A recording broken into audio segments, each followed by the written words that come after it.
everyone. Welcome to Conversations. My name is Megawati Key, and I'm the Regional Director for Google Cloud Indonesia and Malaysia. Today, I'm very excited to share a story of a unicorn in Indonesia. So Blibli is a very famous e-commerce platform here in Indonesia.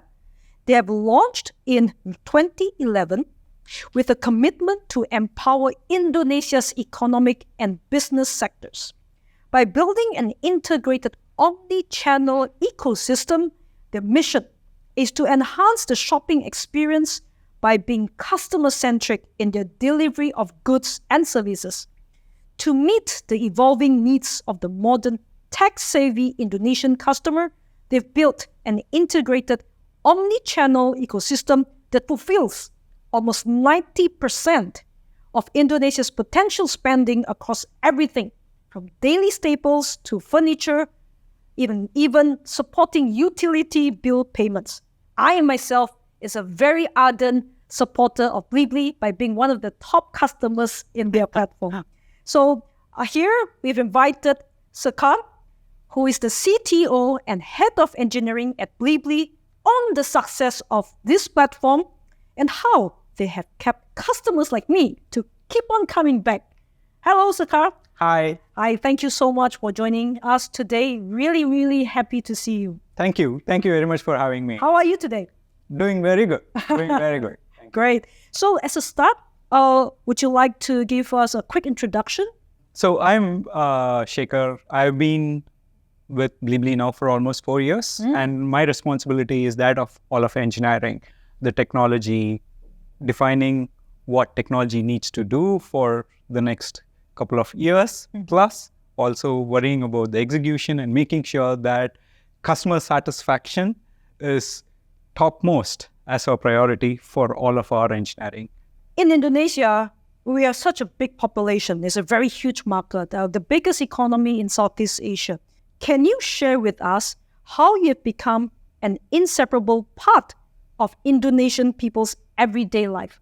So one of the nicest things that we are learning from the Indonesian ecosystem is the fact that there are multiple players who are coming up all the time in the e-commerce space here, right?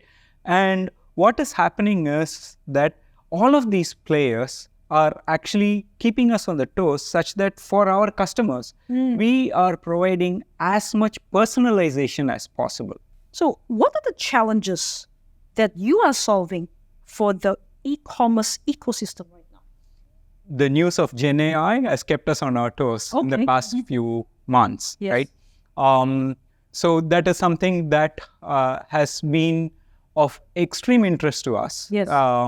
One, in the context of what I said earlier in terms of hyper-personalization and things like that. But what many of the, the media and the articles that are written about, say, Bard or ChatGPT do not say as much is that, these tools are good for customer experience, improve customer experience. There is no doubt about it. But at the same time, they are also providing significant enhancements to productivity behind the scenes in the e-commerce world.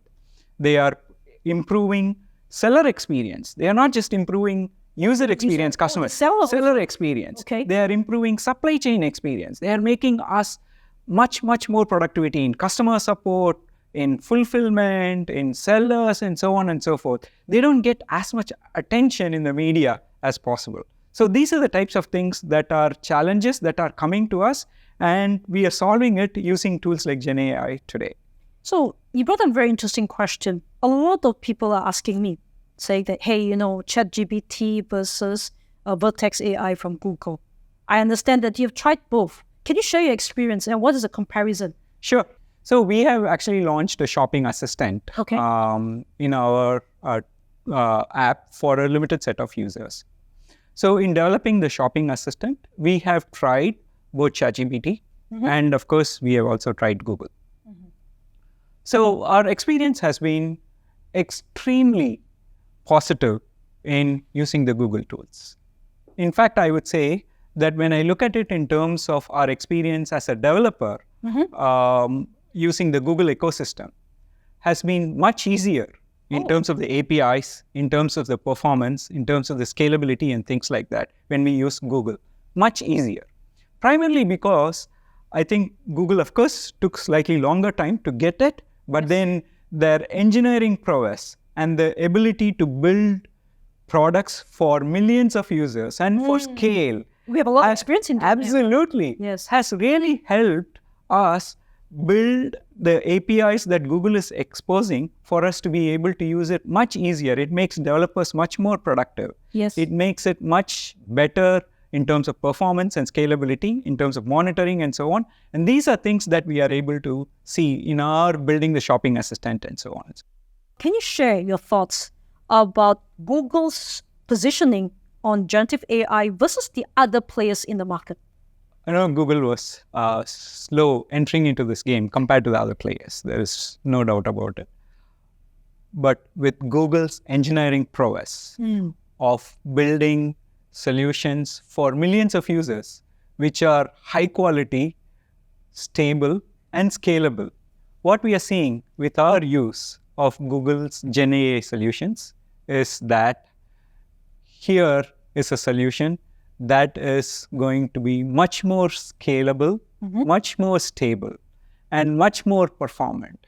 This is the classic engineering textbook example of slow and steady wins the race. Google was slow to get in, but I know that their engineering prowess shows in how they have built the APIs, how performant their solutions are, that I am convinced it is going to be a winner in the long run, making customers successful in using Gen AI solutions.